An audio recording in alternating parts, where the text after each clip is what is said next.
की थी किसके बारे में, लास्ट लेक्चर में हमने बात की थी कि भाई थर्मोडायनेमिक सब्जेक्ट में आप क्या सीखते हो और हीट ट्रांसफर सब्जेक्ट में आप क्या सीखोगे, ठीक है। तो इसके बारे में हमने बात कर ली थी कि थर्मोडायनेमिक सब्जेक्ट और हीट ट्रांसफर सब्जेक्ट में आपके पास जो बेसिक डिफरेंस है वो बेसिक डिफरेंस आपके पास क्या है, करेक्ट। नाउ यहाँ पे हम बात करने वाले हैं किसके बारे में, यहाँ पे हम बात करने वाले हैं different mode of heat transfer के बारे में, करेक्ट है। सो जो different mode of heat transfer है उसके बेसिक्स के बारे में थोड़ा सा यहाँ पे बात करेंगे, ठीक है। जैसे आपके पास डिफरेंट गवर्निंग लॉज क्या है, ठीक है। जैसे आप कंडक्शन हीट ट्रांसफर देखते हो, कन्वेक्शन हीट ट्रांसफर देखते हो, या फिर आप रेडिएशन हीट ट्रांसफर देखते हो, तो इसके लिए जो गवर्निंग लॉज है वो गवर्निंग लॉज क्या है इसके बारे में हम बात करेंगे। मतलब यहाँ पे हमें बेसिक्स के बारे में बात करनी है और उसके बाद, ठीक है, उसके बाद जो एक एक मोड ऑफ हीट ट्रांसफर है उसको आपको डेप्थ में जाके समझना है, क्लियर है पॉइंट, ठीक है। तो सबसे पहले अगर हम यहाँ पे मोड ऑफ हीट ट्रांसफर के बारे में बात करते हैं तो भाई कितने मोड ऑफ हीट ट्रांसफर है। फर्स्ट आपके पास क्या है, फर्स्ट है आपके पास कंडक्शन, जो first mode of heat transfer है ये आपके पास कंडक्शन।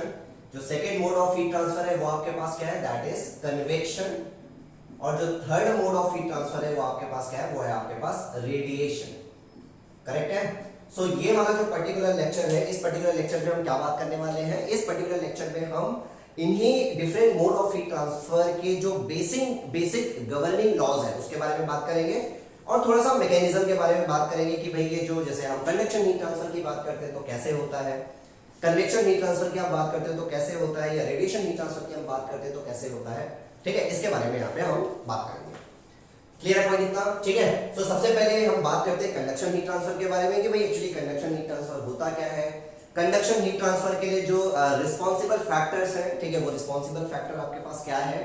उसके अलावा आपके पास जब गवर्निंग इक्वेशन की बात करते हैं तो गवर्निंग इक्वेशन क्या है, ठीक है, गवर्निंग इक्वेशंस के क्या क्या एजम्पशंस है, ठीक है। आपके पास उन सब के बारे में बात करने वाले कहां पे, उन सब के बारे में बात करने वाले इस पर्टिकुलर लेक्चर में, क्लियर है पॉइंट, ठीक है। सो सबसे पहले हम बात करते हैं किसके बारे में, सबसे पहले हम बात करते हैं conduction mode of heat transfer, ठीक है। सबसे पहले हम बात करते हैं conduction mode of heat transfer, correct. So अगर कंडक्शन हीट ट्रांसफर को आपको डिफाइन करना है, ठीक है, कंडक्शन हीट ट्रांसफर को अगर आपको डिफाइन करना है तो कंडक्शन हीट ट्रांसफर को हम कैसे डिफाइन कर सकते हैं। Conduction heat transfer is nothing but the mode of heat transfer from the high temperature zone to low temperature zone within the medium or different medium which are in direct physical contact, ठीक है। मैंने यहाँ पे क्या बोला, ठीक है, इस चीज को समझिएगा। कंडक्शन हीट ट्रांसफर आपके पास क्या है, it is a mode of heat transfer, it is mode of heat transfer from high temperature zone, from high temperature zone, या फिर आप बोल सकते हैं high temperature region, from high temperature zone to low temperature zone, from high temperature zone to low temperature zone within the medium or between different medium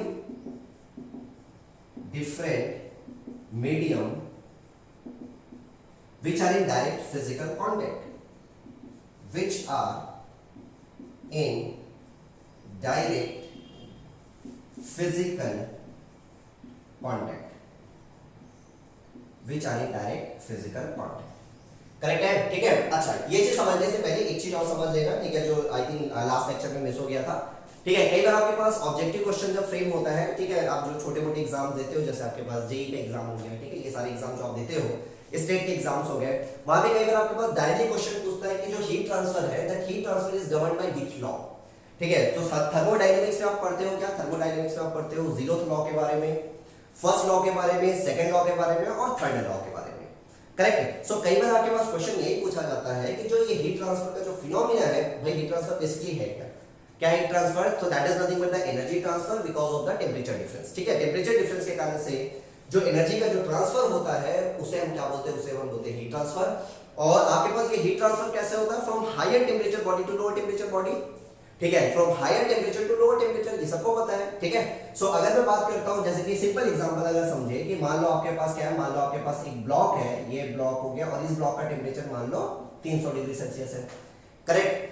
अगर मैं बात करता हूं एम्बिएंट का टेम्परेचर कितना है, एम्बिएंट का टेम्परेचर मान लीजिए आपके पास 30 डिग्री सेल्सियस है, तो भाई ये बताइए कि यहाँ पे टेम्परेचर ज्यादा है, इस बॉडी का टेम्परेचर ज्यादा है और यहाँ पे टेम्परेचर आपके पास कम है, सो क्या होगा आपके पास एनर्जी का फ्लो होगा, ठीक है, और एनर्जी का फ्लो कहां से कहां होगा, ब्लॉक से एम्बिएंट की तरफ, गेटिंग माय पॉइंट, ठीक है। अगर ब्लॉक को आप सिस्टम मानते हो, बाहर एम्बिएंट को आप सराउंडिंग मानते हो, तो आप बोल सकते हो कि सिस्टम से सराउंडिंग की तरफ होगा, why, because system has a more temperature as compare to surrounding, correct है। सो यहां पे आप देख रहे हो, यहां पे आपके पास क्या हो रहा है भाई, हायर एनर्जी से लोअर एनर्जी की तरफ आपके पास क्या हो रहा है, आपके पास हीट एनर्जी का ट्रांसफर हो रहा है, क्लियर।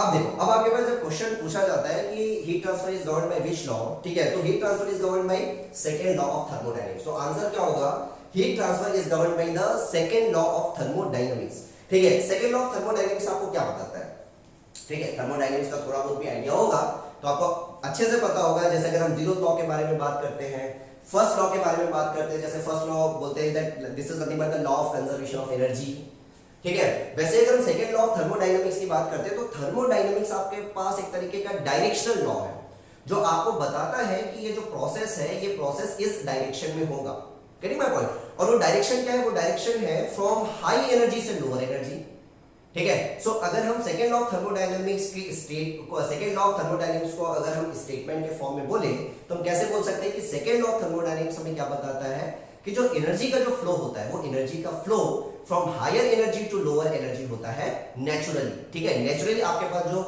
एनर्जी का फ्लो है वो कहां से कहां है, हायर एनर्जी से लोअर एनर्जी, ठीक है। लेकिन अगर आपको लोअर एनर्जी से हायर एनर्जी अगर आपको फ्लो करवाना है, एनर्जी का फ्लो करवाना है, तो फिर आपको एक्सटर्नल एजेंसी या एक्सटर्नल एजेंट की जरूरत पड़ती है, ठीक है। और यही आपको सेकंड लॉ ऑफ थर्मोडायनेमिक्स सिखाता है, यही सेकंड लॉ ऑफ थर्मोडायनेमिक्स आपको बताता है, इसीलिए हम सेकंड लॉ ऑफ थर्मोडायनेमिक्स को डायरेक्शनल लॉ भी बोलते हैं, ठीक है। ये सारा चीज हम थर्मोडायनेमिक्स में, ठीक है, पढ़ते हैं ये सारी चीजें, करेक्ट है। सो यहां से अगर पूछा जाए कि भाई आपके पास heat transfer is governed by which law, so heat transfer is governed by the second law of thermodynamics, क्योंकि यहां पे भी आपके पास जो हीट एनर्जी का जो फ्लो हो रहा है वो हायर टेम्परेचर बॉडी से लोअर टेम्परेचर बॉडी की तरफ होता है नेचुरली।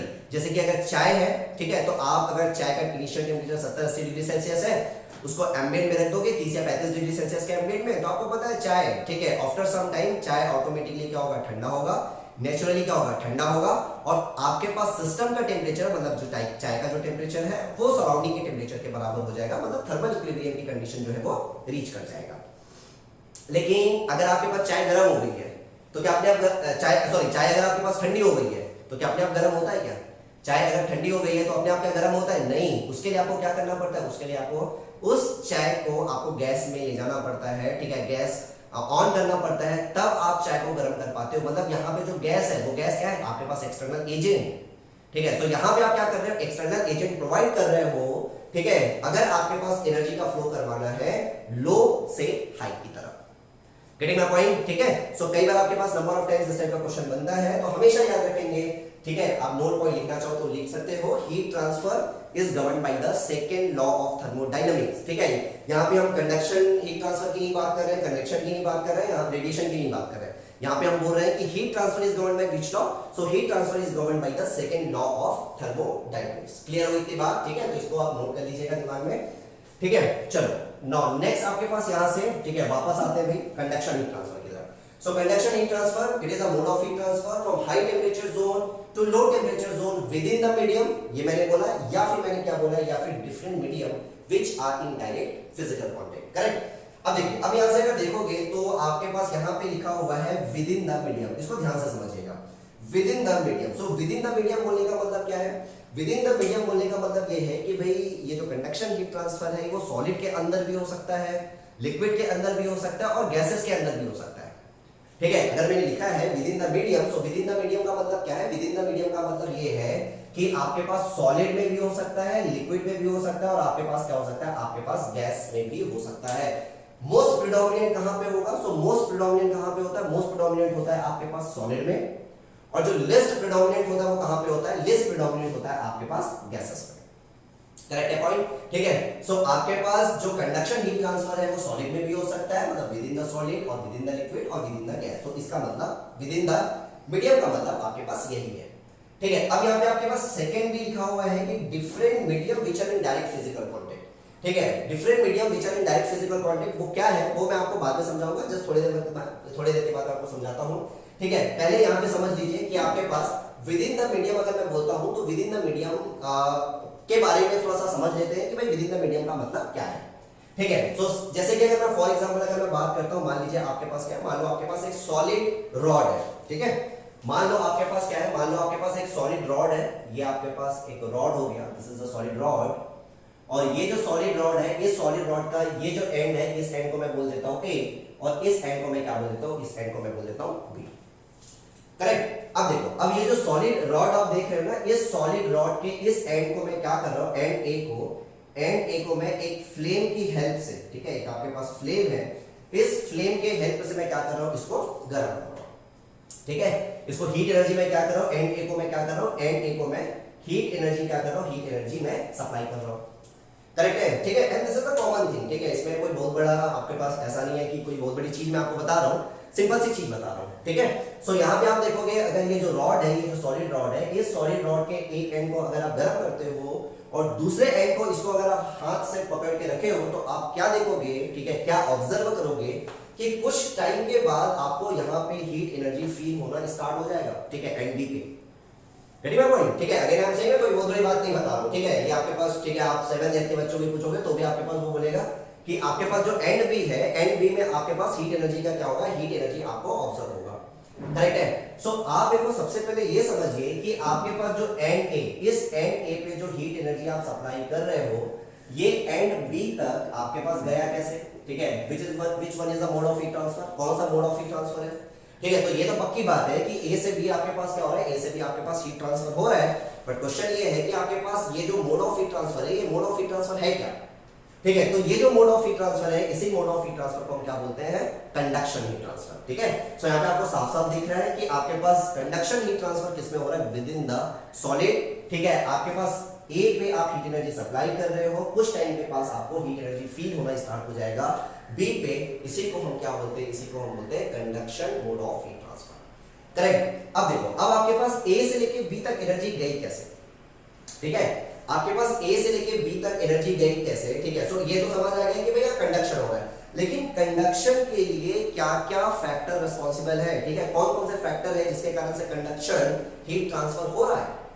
ठीक है, तो जो पहला फैक्टर है, वो पहला फैक्टर आपके पास क्या है, फ्री इलेक्ट्रॉन्स का मूवमेंट। ठीक है, जो फर्स्ट फैक्टर है वो आपके पास क्या है, फ्री इलेक्ट्रॉन का मूवमेंट। और जो सेकंड फैक्टर है, ठीक है, अगर हम सॉलिड में कंडक्शन हीट ट्रांसफर के बारे में बात करते हैं, तो सॉलिड में जो कंडक्शन हीट ट्रांसफर के लिए जो रिस्पॉन्सिबल फैक्टर है, वो रिस्पॉन्सिबल फैक्टर क्या है, पहला फैक्टर है आपके पास फ्री इलेक्ट्रॉन मूवमेंट, और जो सेकंड फैक्टर है वो मेरे पास क्या है, वो मेरे पास है लैटिस वाइब्रेशन। ठीक है, सो जो फर्स्ट फैक्टर है, ठीक है, यहां पे मैं नोट कर देता हूं, फर्स्ट फैक्टर आपके पास क्या है, फर्स्ट फैक्टर है आपके पास free electron movement, free electron movement. और जो सेकंड फैक्टर है वो है मेरे पास क्या है, वो है मेरे पास lattice vibration, lattice vibration. Correct है। अब देखो, अब यहां से ये जो फ्री इलेक्ट्रॉन मूवमेंट है, ये कैसे होगा भाई, लैटिस वाइब्रेशन कैसे होगा। ठीक है, क्योंकि ये दोनों के दोनों आपके पास माइक्रो फिनोमिना है। ठीक है, इसको आप नेकेड आई से नहीं देख पाओगे, इसको ये सारी चीजें आपको दिखेगी नहीं। ऐसा नहीं है कि आपके पास इस एंड को अगर आप गर्म कर रहे हो तो आपको दिखेगा कि इलेक्ट्रॉन मूव कर रहा है या लैटिस का वाइब्रेशन आप ऑब्जर्व कर पा रहे हो, नहीं, ऐसा कुछ नहीं होने वाला है।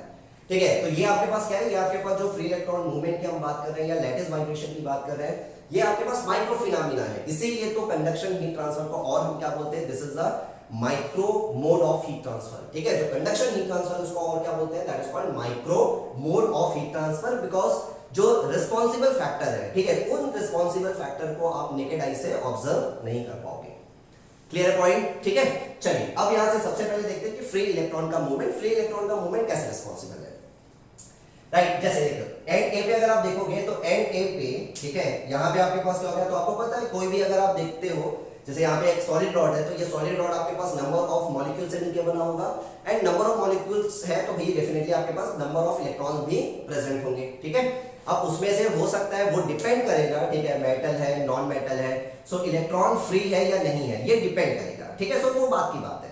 ठीक है, फिलहाल मैंने यहाँ पे क्या बोला, यहाँ पे आपके पास सॉलिड रॉड है। ठीक है, अब सीधी सी बात है, अगर ये फैक्टर नहीं होगा तो ये फैक्टर प्रेडोमिनेट करेगा। ठीक है, सो अल्टीमेटली दोनों का कॉम्बिनेशन ये रिस्पॉन्सिबल है किसके लिए, ठीक है, दोनों का कॉम्बिनेशन इज रिस्पॉन्सिबल है किसके लिए, आपके पास कंडक्शन हीट ट्रांसफर के लिए।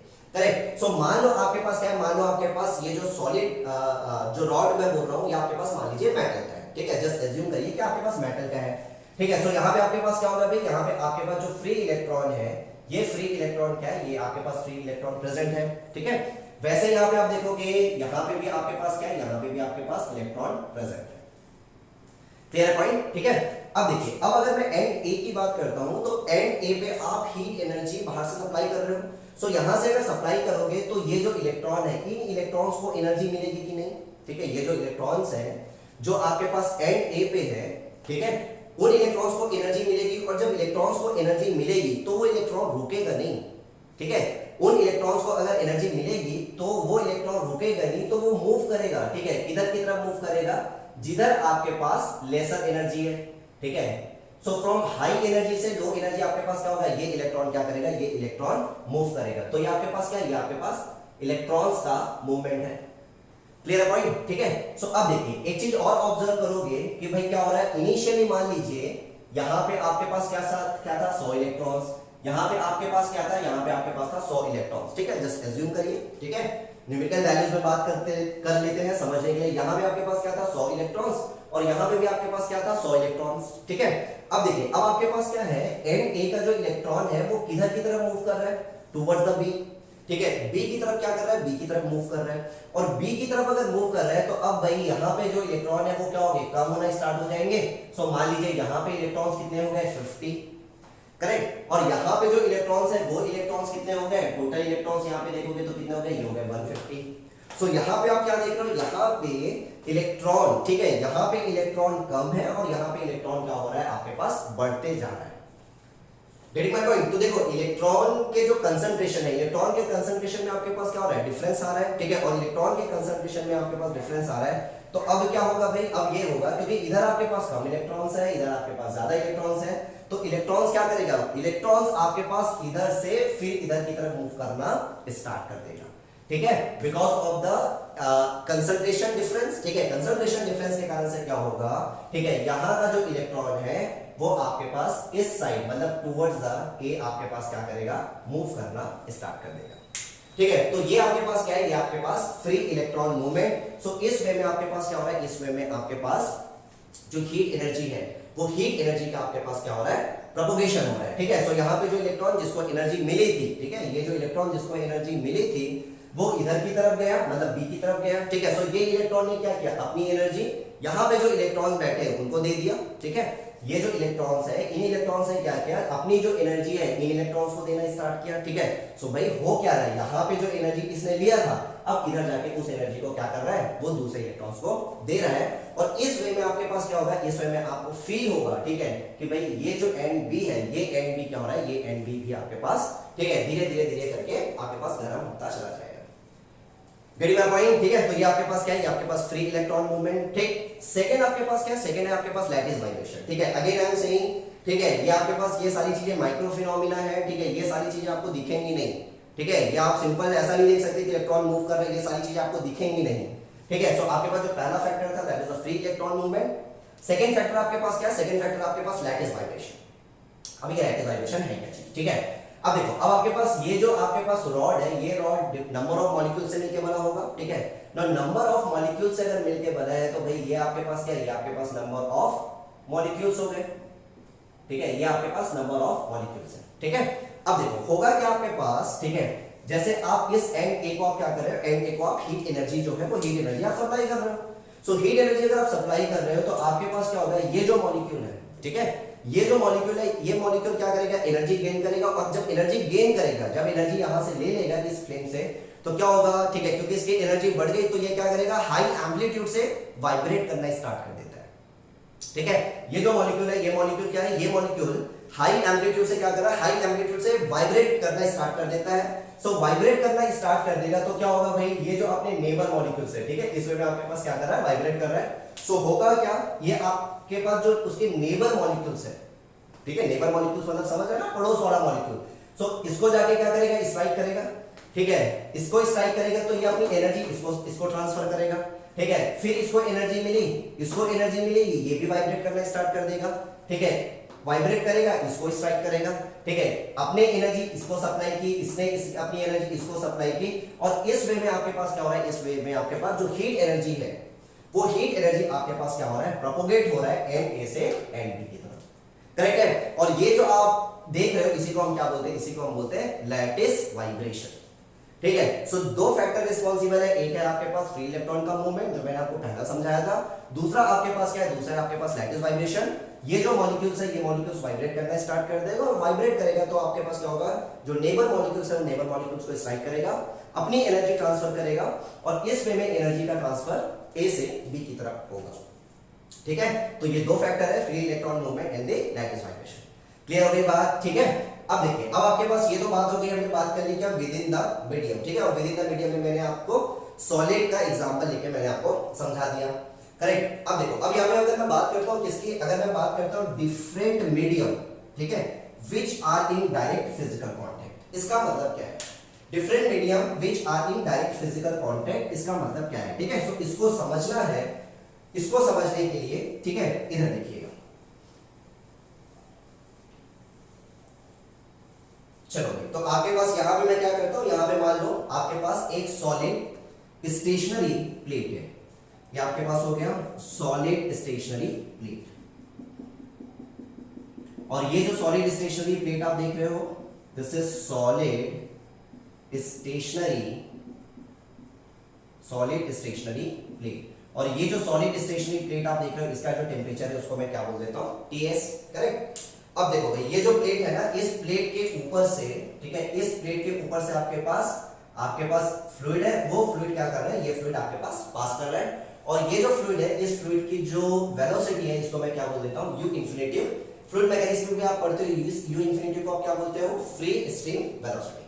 करेक्ट। सो ये जो आपके पास फ्लूइड जो फ्लो कर रहा है उसकी वेलोसिटी कितनी है, उसकी वेलोसिटी आपके पास है यू इन्फिनिटिव, राइट। और अगर मैं टेम्परेचर की बात करता हूं तो टेम्परेचर मेरे पास क्या हो गया, टेम्परेचर जो है वो फ्लूइड का आपके पास है T इन्फिनिटी। ठीक है, और मैं यहाँ पे क्या एज्यूम करके चल रहा हूँ, एज्यूम ये करके चल रहा हूँ कि जो Ts है, मतलब जो प्लेट का जो टेम्परेचर है, ये प्लेट का टेम्परेचर मेरे पास ज्यादा है किससे, T इन्फिनिटी से, ये मैं एज्यूम करके चल रहा हूँ।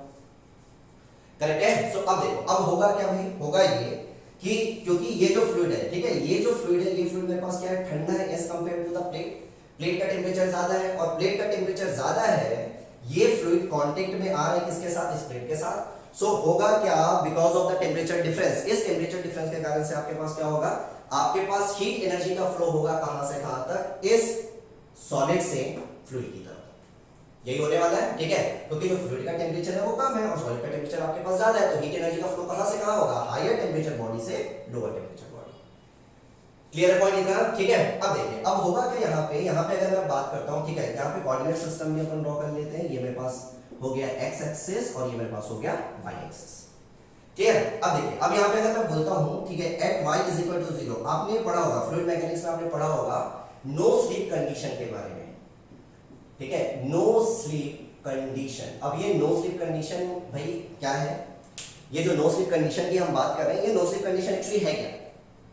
ठीक है, सो नो स्लीप कंडीशन का मतलब क्या होता है, अगर आपके पास किसी भी सॉलिड सरफेस के ऊपर से अगर कोई रियल फ्लूइड पास करता है, ठीक है, क्योंकि मोस्ट ऑफ द फ्लूइड्स आपके पास क्या होते हैं, रियल फ्लूइड ही होते हैं। ठीक है, आइडियल फ्लूइड का कांसेप्ट एक हाइपोथेटिकल कांसेप्ट है प्रॉब्लम को सिंपलीफाई करने के लिए। ठीक है, सो जितने भी फ्लूइड होते हैं वो आपके पास क्या है, वो आपके पास रियल फ्लूइड ही है। ठीक है, सो होगा क्या, आपके पास अगर किसी भी सॉलिड सरफेस के ऊपर से अगर आपके पास रियल फ्लूइड आपके पास पास करता है, रियल फ्लूइड अगर पास कर रहा है, तो at y is equal to 0, at y is equal to 0 मतलब प्लेट के जस्ट पास में, eight y is equal to 0 there is no relative velocity between the plate and the fluid। ठीक है, आपके पास कोई भी रिलेटिव वेलोसिटी एग्जिस्ट नहीं करता प्लेट और फ्लूइड के बीच में। इसका मतलब क्या है, इसका मतलब ये है कि जो मेरे पास प्लेट की वेलोसिटी होगी, ठीक है, at y is equal to 0 पे जो मेरे पास किसकी वेलोसिटी होगी, जो मेरे पास प्लेट की वेलोसिटी होगी, वही वेलोसिटी मेरे पास किसकी होगी, फ्लूइड की होगी, तभी तो कोई रिलेटिव वेलोसिटी एग्जिस्ट नहीं होगा ना। ठीक है, सो eight y is equal to 0, ठीक है, u किसके बराबर होगा भाई, at y is equal to 0, u मतलब किसकी वेलोसिटी, इस फ्लूइड की वेलोसिटी, कहां पे, eight y is equal to 0 पे। सो u किसके बराबर होगा, प्लेट की वेलोसिटी के बराबर होगा, और प्लेट की वेलोसिटी कितनी है, प्लेट की वेलोसिटी है, यहां पे मैंने क्या बोल के रखा है, स्टेशनरी। ठीक है, और स्टेशनरी है तो मतलब आपके पास अगर प्लेट की वेलोसिटी को मैं डिफाइन करता हूं किससे, us से, तो us कितना है आपके पास 0, तो यहाँ पे u भी कितना हो जाएगा, u हो जाएगा आपके पास 0, और इसी को हम क्या बोलते हैं, इसी को हम बोलते हैं नो स्लीप कंडीशन, या फिर मोर प्रिसाइजली इसको हम क्या बोलते हैं, Maxwell no slip condition. Clear होगी इतनी बात, ठीक है। अब देखो होगा क्या भाई, at y is equal to 0, ठीक है, जो फ्लूइड लेयर की जो वेलोसिटी है वो मेरे पास क्या है 0, मतलब अगर मैं फ्लूइड लेयर को अगर अपन देखें तो at y is equal to 0 पे जो फ्लूइड लेयर है ये मेरे पास फ्लूइड लेयर है। क्लियर पॉइंट, ठीक है। अब देखो, अब आपके पास देखोगे यहाँ पे दो डिफरेंट मीडिया है जो कि डायरेक्ट फिजिकल कांटेक्ट में है, ठीक है, और वो दो डिफरेंट मीडियम कौन कौन से हैं, एक तो आपके पास प्लेट जो कि सॉलिड है, और दूसरा आपके पास क्या है, दूसरा है आपके पास फ्लूइड, ठीक है। अब वो फ्लूइड आपके पास गैस भी हो सकता है, वो फ्लूइड आपके पास लिक्विड भी हो सकता है, राइट। अब देखो होगा क्या यहाँ से, क्योंकि प्लेट का जो टेम्परेचर है, गेट माय पॉइंट, प्लेट का जो टेम्परेचर है वो मेरे पास ज्यादा है as compare to fluid temperature. जो हीट एनर्जी का फ्लो होगा वो कहां से कहां होगा, प्लेट से आपके पास फ्लूइड की तरफ। क्लियर। अब देखो यहां से आपके पास देखिए हीट एनर्जी क्या हो रहा है, हीट एनर्जी प्रोपोगेट हो रहा है, ठीक है। अब मेरे को आप ये बताइए कि at y is equal to 0 पे जो मोड ऑफ हीट ट्रांसफर होगा, at y is equal to 0 पे जो मोड ऑफ हीट ट्रांसफर होगा वो कौन सा मोड होगा, ठीक है। सो y इज इक्वल टू 0 पे जो मोड ऑफ हीट ट्रांसफर होगा वो कौन सा होगा, that is nothing but the conduction, ठीक है। y इज इक्वल टू 0 पे जो मोड ऑफ हीट ट्रांसफर है दैट इज कंडक्शन, ठीक है। सो यहां पे मैंने वही बोला था, जब मैंने कंडक्शन हीट ट्रांसफर डिफाइन किया था तो मैंने यही आपसे कहा था कि ठीक है, कंडक्शन हीट ट्रांसफर दो डिफरेंट मीडियम के बीच में भी हो सकता है, बशर्ते वो दो डिफरेंट मीडियम को क्या होना चाहिए, डायरेक्टली फिजिकल कांटेक्ट में होना चाहिए। और यहाँ पे जो दो डिफरेंट मीडियम आप देख रहे हो, सॉलिड और आपके पास क्या है फ्लूइड, वो डायरेक्टली फिजिकल कांटेक्ट में है, डायरेक्ट कांटेक्ट में है, गेटिंग माय पॉइंट। तो यहाँ पे जो मोड ऑफ हीट ट्रांसफर होगा वो मोड ऑफ हीट ट्रांसफर क्या होगा, that is nothing but the conduction, ठीक है। अब आपके दिमाग में ये भी कंफ्यूजन आ सकता है कि भाई हमने तो अभी तक पढ़ा है कन्वेक्शन होता है इस, ठीक है, इस टाइप यहाँ पे आपके पास कन्वेक्शन होता है, कन्वेक्शन होता है, ये हमने पढ़ा है। बट एक चीज समझिएगा, ठीक है, कन्वेक्शन बिना कंडक्शन के कन्वेक्शन पॉसिबल ही नहीं है, ठीक है। कैसे भाई, ठीक है, इधर समझिए, एक्चुअली जो कन्वेक्शन बना है वो कन्वेक्शन दो टर्म से मिलकर बना हुआ है, इधर समझना ध्यान से थोड़ा सा, इसको आगे और हम अच्छे से डिस्कस करेंगे जब हम कन्वेक्शन पढ़ेंगे, ठीक है। अगर हम बात करते हैं कन्वेक्शन, सो कन्वेक्शन दो टर्म से मिलकर बना हुआ है, एक मेरे पास क्या है, एक है मेरे पास कंडक्शन और दूसरा मेरे पास क्या है, दूसरा है मेरे पास एडवेक्शन, ठीक है। एक मेरे पास क्या है, एक मेरे पास है कंडक्शन और दूसरा है मेरे पास क्या है, दूसरा है मेरे पास एडवेक्शन। अब देखिए कंडक्शन कहां पे होगा, कंडक्शन होगा y इज इक्वल टू 0 पे, ठीक है, y इज इक्वल टू 0 पे यहाँ पे जो इस प्लेट की हीट एनर्जी फ्लूइड तक गई कैसे, तो फ्लूइड तक कैसे गई, वाया कंडक्शन। अब आपके पास क्या होगा, एडवेक्शन। एडवेक्शन का मतलब क्या होता है बाबू, एडवेक्शन का मतलब होता है बल्क मोशन, करेक्ट है। एडवेक्शन का मतलब क्या होता है, एडवेक्शन का मतलब होता है बल्क मोशन। और ये जो बल्क मोशन है ना, ये बल्क मोशन आपके पास या तो आपके पास फ्रीली हो सकता है, ठीक है, जैसे नेचुरल कन्वेक्शन में होता है या फ्री कन्वेक्शन में होता है, या फिर आपके पास क्या हो सकता है, फोर्सफुली हो सकता है। जैसे यहाँ पे मैं क्या बोला, जैसे यहाँ पे जो फ्लूइड है वो क्या कर रहा है, फ्लो कर रहा है, तो भाई फ्लूइड को फ्लो करवाने के लिए यहाँ पे मैंने क्या लगाया, हो सकता है यहाँ पे मैंने कोई मान लीजिए कोई पंप लगाया होगा या मान लो कोई फैन लगाया होगा, ठीक है। सो इस टाइप यहाँ पे जो बल्क मोशन हम दे रहे हैं, ये बल्क मोशन फोर्सफुली क्रिएट करवा रहे हैं, ठीक है। जहां पे हम नेचुरल कन्वेक्शन की बात करते हैं तो नेचुरल कन्वेक्शन में आपके पास क्या होता है, आपके पास जो बल्क मोशन है वो फ्रीली क्रिएट होता है, क्लियर। और यही डिफरेंस है फ्री कन्वेक्शन और फोर्स कन्वेक्शन में, ठीक है। सो वो बात की बात है, वो हम बाद में देखेंगे। सो यहाँ पे मैं आपसे क्या बोल रहा था, समझिएगा ध्यान से, at y is equal to 0 पे आपके पास जो मोड ऑफ हीट ट्रांसफर है वो क्या है भाई, कंडक्शन, ठीक है। अब देखो, अब आपके पास क्या होगा, सिंस इधर से फ्लूइड क्या कर रहा है, इधर से फ्लूइड फ्लो कर रहा है, तो ये जो आपके पास है y is equal to 0, y is equal to 0 पे जो आपके पास फ्लूइड की लेयर है वो आपके पास आगे निकल जाएगी, क्लियर पॉइंट, ठीक है। या फिर क्या होगा, या फिर आपके पास क्या होगा, जैसे ये मेरे पास जो फ्लूइड है, ठीक है, ये फ्लूइड क्या करेगा, ये फ्लूइड ये जो फ्लूइड पार्टिकल है, ये फ्लूइड पार्टिकल ऊपर वाले फ्लूइड पार्टिकल के कांटेक्ट में है, ये उसके ऊपर वाले के कांटेक्ट में, तो इस वे में भी आपके पास क्या हो सकता है, इस वे में भी आपके पास एनर्जी का क्या हो सकता है, एनर्जी का आपके पास प्रोपोगेशन हो सकता है, ठीक है। सो देखो यहाँ पे आपके पास समझना इस चीज को, देखो ये जो आपके पास फ्लूइड पार्टिकल है, ठीक है, ये फ्लूइड पार्टिकल या तो आपके पास क्या हो सकता है, क्योंकि इधर से आपके फैन लगाया हुआ है, फैन लगाया हुआ है, तो ये जो फ्लूइड लेयर है वो आगे निकल गई, अब आपके पास दूसरा फ्लूइड लेयर कांटेक्ट में आएगा, ठीक है। तो ये मेरे पास क्या है, ये मेरे पास है एडवेक्शन, ठीक है, ये मेरे पास क्या है, ये मेरे पास है एडवेक्शन, ठीक है।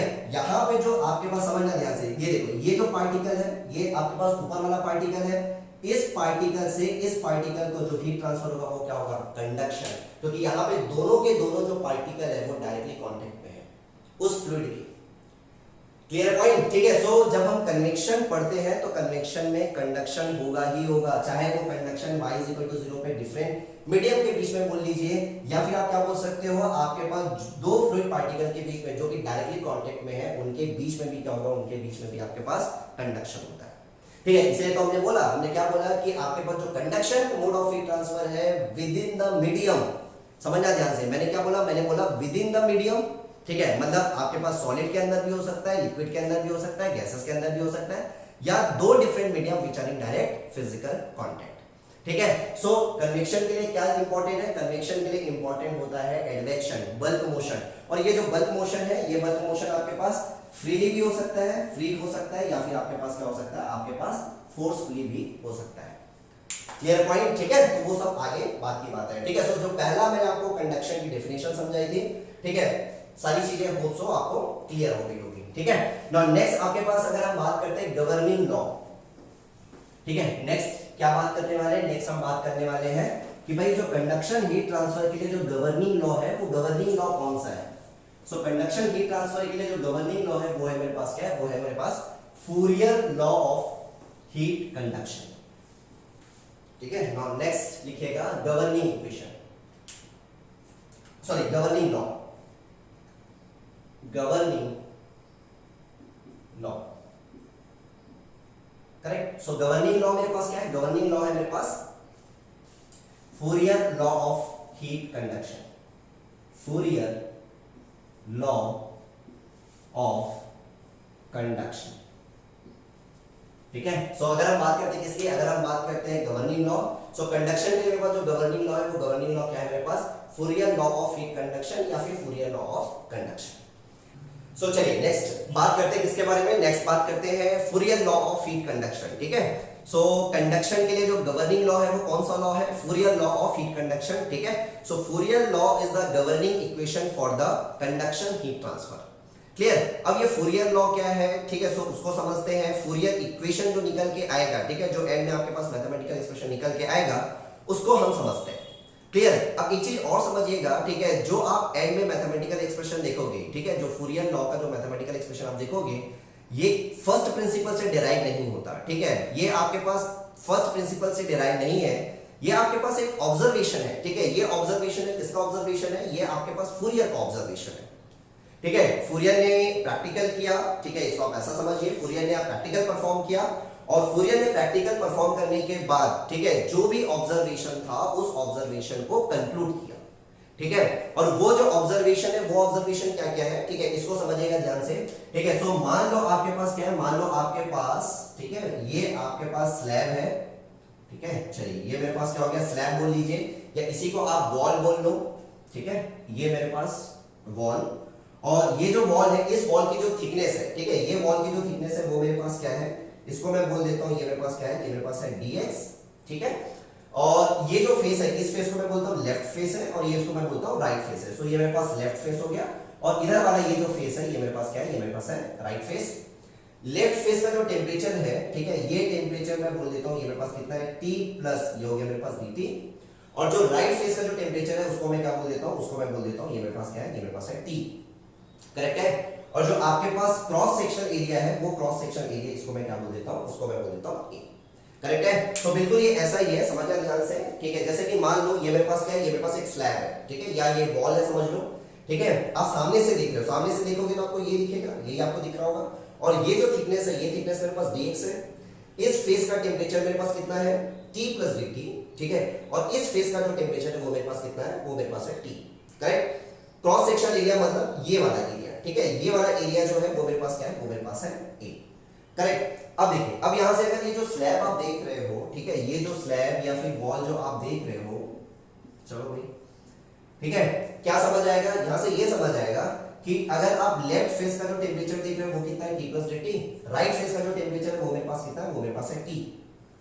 Clear point? ठीक है, सो डेफिनेटली आपके पास क्या हो रहा है, लेफ्ट फेस और राइट फेस के बीच में आपके पास क्या है, टेम्परेचर डिफरेंस एग्जिस्ट कर रहा है। ठीक है, और टेम्परेचर डिफरेंस अगर एग्जिस्ट कर रहा है, सो डेफिनेटली आपके पास क्या हो रहा है, एनर्जी का फ्लो होने वाला है, और ये जो एनर्जी है, मतलब आपके पास हीट एनर्जी का फ्लो होने वाला है, और ये जो हीट एनर्जी, ठीक है, जो फ्लो कर रहा है आपके पास लेफ्ट फेस से राइट फेस की तरफ, सो मोड ऑफ हीट ट्रांसफर क्या होगा, सो मोड ऑफ हीट ट्रांसफर होगा कंडक्शन।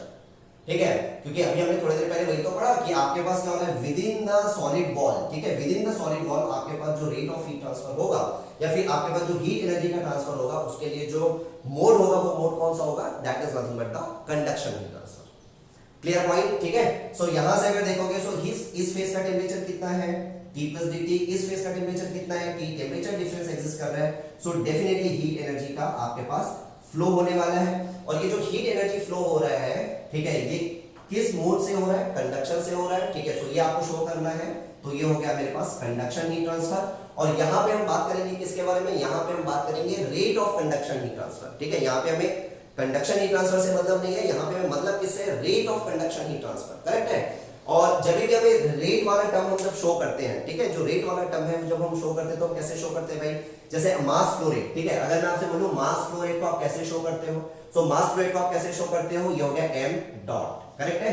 सो अगर आपने m डॉट लिख दिया मतलब क्या है, मतलब है कि ये मेरे पास क्या है, ये मेरे पास है मास फ्लो रेट, जिसकी यूनिट क्या होगी, जिसकी यूनिट होगी kg पर सेकेंड, राइट। अगर मैं सिंपली m लिखता हूं तो सिंपली m लिखता हूं तो इसका मतलब क्या है, इसका मतलब है ये है मास और इसकी यूनिट क्या होगी, इसकी यूनिट होगी kg। वैसे अगर मैं बोलता हूं यहां पे अगर मैंने q कंडक्शन लिखा है, ये आपके पास हीट एनर्जी है, ठीक है, या फिर मैं बोलूं कंडक्शन हीट ट्रांसफर है, this is not rate of conduction heat transfer. So अगर मैं rate of conduction heat transfer बोलूंगा तो rate of conduction heat transfer को लिखेंगे कैसे, सो कुछ नहीं करना है, यहां ऊपर में आप क्या लगा दोगे, डॉट। सो कभी भी जब भी आप डॉट लगा देते हो किसी भी पैरामीटर के ऊपर अगर डॉट लगा देते हो तो इसका मतलब क्या होता है, इसका मतलब होता है फ्लो रेट, ठीक है, टाइम के रिस्पेक्ट में, करेक्ट। सो यहां पे भी अगर मैं बोलूं q डॉट कंडक्शन, ये q डॉट कंडक्शन मतलब this is nothing but the rate of conduction heat transfer, ठीक है। सो यहां से अगर मैं बोलता हूं भाई q डॉट मेरे पास क्या है, q डॉट कंडक्शन जो लिखा है ये मेरे पास क्या है, q dot conduction, this is nothing but the rate of conduction heat transfer, this is the rate of conduction heat transfer, correct। so Fourier ने क्या ऑब्जर्व किया, फूरियर ने यहां पे क्या ऑब्जर्व किया, फूरियर ने ऑब्जर्व किया कि ये जो rate of conduction heat transfer की जो आप बात कर रहे हो ना, rate of conduction heat transfer की जो आप बात कर रहे हो, ये डायरेक्टली प्रोपोर्शनल है किसके, टेम्परेचर डिफरेंस के, करेक्ट है। जितना ज्यादा टेम्परेचर डिफरेंस होगा, जितना ज्यादा टेम्परेचर डिफरेंस होगा उतना ज्यादा आपके पास rate of conduction heat transfer होने वाला है, ठीक है। सो डायरेक्टली प्रोपोर्शनल है किसके, डायरेक्टली प्रोपोर्शनल है टेम्परेचर डिफरेंस के, राइट, ठीक है। So this is the first observation. Second observation क्या था, सेकंड ऑब्जर्वेशन ये था कि ये जो rate of conduction heat transfer है ये मेरे पास डायरेक्टली प्रोपोर्शनल है किसके, 1/dx के, मतलब थिकनेस के, ठीक है। या फिर मैं बोल सकता हूं क्या, ये इनवर्सली प्रोपोर्शनल है किसके, इनवर्सली प्रोपोर्शनल है थिकनेस के। और वो थिकनेस मैंने कितना मान के चला, यहां पे थिकनेस को मैंने मान के चला है dx, करेक्ट। थर्ड ऑब्जर्वेशन क्या था, थर्ड ऑब्जर्वेशन था फूरियर का कि ये जो rate of conduction heat transfer है that is directly proportional to a, ठीक है। और ये a आप जो देख रहे हो ये आपके पास क्या है, ये आपके पास वो एरिया है जो direction of conduction heat transfer के क्या है, आपके पास नॉर्मल है, गेटिंग माय पॉइंट। ये जो एरिया आप देख रहे हो ये एरिया आपके पास क्या है, आपके पास ये जो एरिया है this is normal to the direction of the conduction heat transfer, correct है। सो ये जो आप rate of conduction heat transfer देख रहे हैं that is directly proportional to area, correct. अच्छा अगर आप इन तीनों को मिला दो, ठीक है, सो तीनों को मिला दो भाई, तो तीनों को मिला के हम क्या लिख सकते हैं, तीनों को मिला के हम ये लिख सकते हैं कि ये जो हमारे पास rate of conduction heat transfer है that is directly proportional to, ये हो जाएगा मेरे पास क्या, a dt by dx, correct है। This rate of conduction heat transfer is directly proportional to a dt by dx। Again I am saying it is not, जो भी हम इक्वेशन निकालेंगे लास्ट में ना, it is not derived from the first principle, ठीक है। ये आपके पास क्या है, ये आपके पास प्रैक्टिकल ऑब्जर्वेशन है, ठीक है, जो किसका प्रैक्टिकल ऑब्जर्वेशन है, फूरियर का, क्लियर पॉइंट, ठीक है। सो यहां से क्या समझ आया भाई, यहां से ये समझ आया कि मेरे पास ये अगर मैं बोलता हूं rate of conduction heat transfer that is directly proportional to a dt by dx। अच्छा एक चीज और समझिए, dt by dx को हम क्या बोलते हैं, dt तो टेम्परेचर डिफरेंस है, ठीक है, dt मेरे पास क्या है, dt मेरे पास टेम्परेचर डिफरेंस है। अच्छा dt by dx क्या है, ठीक है, dt by dx क्या है, ये मेरे पास क्या है, ये मेरे पास है टेम्परेचर ग्रेडियंट, ये मेरे पास क्या है, ये मेरे पास है टेम्परेचर ग्रेडियंट। अच्छा ये किस डायरेक्शन में आपको दिख रहा है, ठीक है। अगर हम सिंपली, ठीक है, अगर सिंपली हम बात करते हैं तो ये मेरे पास क्या हो गया भाई, ये मेरे पास हो गया x एक्सिस, ये मेरे पास हो गया y एक्सिस। तो हीट एनर्जी का फ्लो किस डायरेक्शन में है, ठीक है, या फिर जो भी कंडक्शन हीट ट्रांसफर हो रहा है वो किस डायरेक्शन में हो रहा है, वो हो रहा है आपके पास x डायरेक्शन में। सो इसे मैं क्या बोलूंगा, dt by dx, ठीक है। The dt by dx is nothing but the temperature gradient, हां टेम्परेचर ग्रेडियंट तो है लेकिन किस डायरेक्शन में, x डायरेक्शन में। So this is the temperature gradient in x direction, correct है, ठीक है। सो ये मेरे पास क्या है, ये मेरे पास हो गया टेम्परेचर ग्रेडियंट, करेक्ट। सो यहां से क्या आ गया, rate of conduction heat transfer is directly proportional to a dt by dx, right. अब प्रोपोर्शनैलिटी साइन हटाना है तो प्रोपोर्शनैलिटी साइन अगर आप हटाते हो तो आपको एक कांस्टेंट इंट्रोड्यूस करना पड़ता है, ठीक है। सो यहाँ पे आपके पास वही चीज होने वाली है, ठीक है। यहां से मैं प्रोपोर्शनैलिटी साइन हटाता हूं, सो प्रोपोर्शनैलिटी साइन अगर हटाऊंगा तो मेरे को क्या करना पड़ेगा, कांस्टेंट इंट्रोड्यूस करना पड़ेगा, और वो कांस्टेंट मान लो क्या है, वो कांस्टेंट है मेरे पास सी ए, और ये हो जाएगा मेरे पास dt by dx, करेक्ट। और ये सी मेरे पास क्या है, ये मेरे पास प्रोपोर्शनैलिटी कांस्टेंट है, ये जो सी मेरे पास क्या है, ये मेरे पास है प्रोपोर्शनैलिटी कांस्टेंट, करेक्ट है। अब समझिए ध्यान से, ये जो आपके पास सी जो देख रहे हो which is nothing but the proportionality constant, ठीक है। फूरियर ने क्या देखा, फूरियर ने ये देखा कि भाई ये जो प्रोपोर्शनैलिटी कांस्टेंट हम देख रहे हैं ये तो मटेरियल के ऊपर डिपेंड करता है, ठीक है। ये आपके पास किसके ऊपर डिपेंड करता है, ये डिपेंड करता है मटेरियल के ऊपर। सो बोलने का मतलब क्या है, अगर मान लो, ठीक है, ये कॉपर का स्लैब होता तो उसके लिए सी की वैल्यू अलग है, अगर मान लो ये आयरन का स्लैब होता तो उसके लिए अलग है, मान लो अगर ये कंक्रीट का होता तो उसके लिए अलग है, ठीक है। बोलने का मतलब क्या है, बोलने का मतलब ये जो आप देख रहे हो प्रोपोर्शनैलिटी कांस्टेंट, ये प्रोपोर्शनैलिटी कांस्टेंट किसके ऊपर डिपेंड करता है, it dependent upon the material, ठीक है। ये मटेरियल डिपेंडेंट है, material dependent, getting my point. ये आपके पास क्या है, ये आपके पास मटेरियल डिपेंडेंट है, और इसी मटेरियल डिपेंडेंट कांस्टेंट को बाद में हमने क्या बोल दिया, इसको हमने बोल दिया कि भाई ये मेरे पास क्या है, ये मेरे पास है थर्मल कंडक्टिविटी, करेक्ट है। ये मेरे पास क्या है, ये मेरे पास है थर्मल कंडक्टिविटी, जिसको मैं किससे शो करता हूं, जिसको मैं शो करता हूं के से, करेक्ट है। तो ये जो प्रोपोर्शनैलिटी कांस्टेंट है जो कि मटेरियल डिपेंडेंट है, ये कुछ भी नहीं है, ये मटेरियल की प्रॉपर्टी है जिसको मैं क्या बोलता हूं, जिसको मैं बोलता हूं थर्मल कंडक्टिविटी, राइट। सो यहां से अल्टीमेटली क्या देखा आपने, हम इसको इस फॉर्म में लिख सकते हैं, the rate of conduction heat transfer is equal to, ठीक है, ये मेरे पास क्या आ जाएगा, ये मेरे पास आ जाएगा के ए dt बाई ये हो गया dx। क्लियर है पॉइंट इतना, ठीक है। अब देखो, अब आपके पास थोड़ा सा मॉडिफिकेशन करते हैं, क्या मॉडिफिकेशन करते हैं। अब देखिए, अगर मैं बोलता हूं अगर x डायरेक्शन, ठीक है, x डायरेक्शन में आप क्या देख रहे हो, x डायरेक्शन में आपके पास जो टेम्परेचर है वो टेम्परेचर क्या हो रहा है, टेम्परेचर इंक्रीज हो रहा है या डिक्रीज हो रहा है, ठीक है। या फिर मैं बोलूं जिस डायरेक्शन में हीट एनर्जी फ्लो हो रहा है, जिस डायरेक्शन में आपके पास कंडक्शन हीट ट्रांसफर हो रहा है, उस डायरेक्शन में आपके पास टेम्परेचर बढ़ रहा है या कम हो रहा है, सो डेफिनेटली टेम्परेचर डिक्रीज हो रहा है, ठीक है। आपके पास हीट एनर्जी किस डायरेक्शन में फ्लो होता है, जिस डायरेक्शन में आपके पास टेम्परेचर डिक्रीज होगा, ठीक है। सो यहां का टेम्परेचर T है, यहां का टेम्परेचर T प्लस dt है, ठीक है। सो इसका मतलब क्या है, इसका मतलब जब आप dt by dx कैलकुलेट करोगे, ठीक है, dt by dx कैलकुलेट करोगे, जैसे कि अगर सिंपल, ठीक है, यहां पे मैं आपको समझने के लिए बता रहा हूं, मान लो आपके पास क्या आ रहा है टेम्परेचर, ठीक है, मान लो टेम्परेचर लीनियरली चेंज हो रहा है, ठीक है, मैं ये एज्यूम कर रहा हूं ना, समझना ध्यान से, ऐसा नहीं है कि हमेशा आपके पास लीनियरली चेंज होगा। यहां पे अगर मैं एज्यूम करता हूं, क्या एज्यूम कर रहा हूं कि भाई मान लो टेम्परेचर कैसे चेंज हो रहा है, टेम्परेचर मेरे पास लीनियरली चेंज हो रहा है। सो लीनियरली अगर चेंज हो रहा होगा तो भाई dt by dx को आप क्या लिख सकते हो, भाई ये तो सिंपल है, t2 minus t1 अपॉन ये हो जाएगा x2 minus x1, लिख सकते हैं, ठीक है। कब लिख सकते हैं, जब आपके पास लीनियरली चेंज हो रहा हो, ठीक है। मैं सिर्फ और सिर्फ इसको सिंपलीफाई करने के लिए बता रहा हूं, ठीक है, आपको समझाने के लिए बता रहा हूं, ऐसा कोई जरूरी नहीं कि हमेशा आपके पास लीनियरली चेंज हो। हाँ, लेकिन ये बात पक्की है कि जिस डायरेक्शन में आपके पास हीट एनर्जी ट्रांसफर हो रहा है या फिर कंडक्शन हीट ट्रांसफर हो रहा है, उस डायरेक्शन में आपके पास टेम्परेचर क्या होगा, टेम्परेचर डिक्रीज होगा। क्लियर हो इतनी बात, ठीक है। सो यहां से अगर देखोगे T2 लेसर है T1 से, ठीक है, साथ साथ देखोगे T2 is lesser than T1, T2 कहां का टेम्परेचर है, T2 यहां का टेम्परेचर है, ठीक है, T1 यहां का टेम्परेचर है। सो T2 is lesser than T1, मतलब ये क्या आएगा, ये वाला टर्म मेरे पास नेगेटिव, ये वाला टर्म मेरे पास क्या आ जाएगा, ये वाला टर्म मेरे पास नेगेटिव आ जाएगा, ठीक है। इसका मतलब क्या है, यहां से अगर आप rate of conduction heat transfer निकालोगे तो आपके पास नेगेटिव आएगा, ठीक है। सो उस नेगेटिव टर्म को पॉजिटिव बनाने के लिए, ठीक है, उस नेगेटिव टर्म को पॉजिटिव बनाने के लिए यहां पे मैं क्या कर देता हूं, देखिएगा, rate of conduction heat transfer थोड़ा सा मॉडिफिकेशन है, बस यहां पे क्या लगा देता हूं, ये हो गया माइनस, ठीक है, और ये मेरे पास क्या हो जाएगा, माइनस के ए dt by dx, करेक्ट है। And this is nothing but the rate of conduction heat transfer. Clear हो गई बात, ठीक है। सो माइनस साइन का सिग्निफिकेंस क्या है भाई, माइनस साइन का सिग्निफिकेंस सिर्फ और सिर्फ इतना है कि आपके पास जो भी हीट फ्लो होता है, हीट एनर्जी का जो फ्लो होता है वो आपके पास डिक्रीजिंग टेम्परेचर के डायरेक्शन में होता है, ठीक है। सो हीट ट्रांसफर को पॉजिटिव बनाने के लिए यहां पे माइनस साइन है, अदरवाइज उस माइनस साइन का और कोई भी सिग्निफिकेंस नहीं है। Clear point. सो इससे अगर आप माइनस साइन यहां रख दोगे तो भाई ये माइनस आएगा और माइनस माइनस मेरे पास क्या हो जाएगा, माइनस माइनस मेरे पास हो जाएगा प्लस। क्लियर। सो ये हो गया आपके पास rate of conduction heat transfer. देखिए नाउ नेक्स्ट यहां से अगर देखोगे तो ये सारा चीज आप नोट कर लीजिएगा। अच्छा कुछ चीजें और देख लीजिए यहां से।